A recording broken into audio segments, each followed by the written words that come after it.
Hey, what's up, guys? Welcome, Daily Theologians. I want to do a quick update on the Rittenhouse debacle. The prosecutor is completely incompetent and borderline crazy. He did something in court that is just shows you the level of desperation. People are going to pervert justice, which is all based on fear. Fear is a powerful motivator, and it has been weaponized in 2020, 2021, and will be into the future. So you're going to want to stick around for this insane thing that he did. You're not going to want to miss this.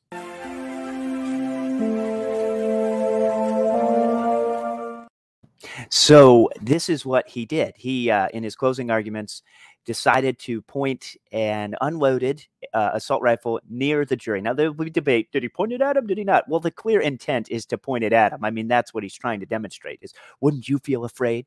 Well, you know what is different here? You're not being chased by convicted felons with people pointing a gun at you and defending yourself from looting, rioting, burning, anarchy where your government totally failed you, and this guy's the representative of. I mean, this is your idea of justice, is to intimidate the jury by pointing a gun at them.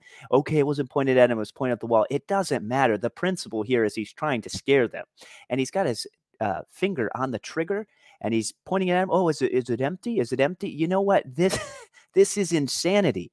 And if you can't see that this is a trial about the future of justice and righteousness in this country, then you're blind. And I would say we may be beyond hope in this country, because this guy should be arrested for stupidity here. He should just be taken away. You're done, disbarred, you're out of here. This is insanity. You've lost your mind. You're desperate. You're now trying to threaten the jury and try to get them to emotionally side with your your guy that was pointing a gun at the 17-year-old who was defending himself from being shot and killed and things like that. So I think Rittenhouse and this trial demonstrates that there really is a battle, because if you had been here and you were the police and even the National Guard, when does the National Guard come in? I mean, why are they not stopping this? You know, and of course that wasn't Kenosha, but you see stuff like that. And when this verdict comes out and it's shown that he's not guilty, and there's going to be rioting and burning, and what will the response from the government be? Probably the same as was in this case when a guy with a knife tried to stab people and run away, and he was rightfully shot, you know, in that scenario.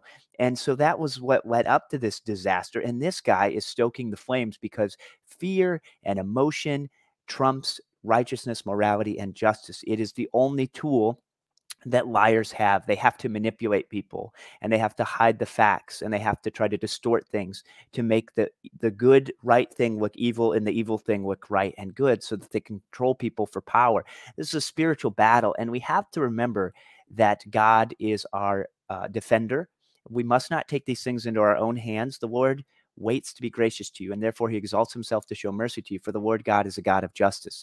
Blessed are those who wait for him. So we must wait for his justice. This day is coming. This court date for all people is coming, and for the people that are outside of Christ, it's going to be a fearful thing on that day, because the justice of God, the wrath of God, was satisfied on the cross alone for the people that will repent and believe the gospel. And outside of that, even the nicest person around you is a guilty criminal, far worse than what anyone could be charged with here in our court system. We are the guilty ones. We are the ones that deserve God's justice.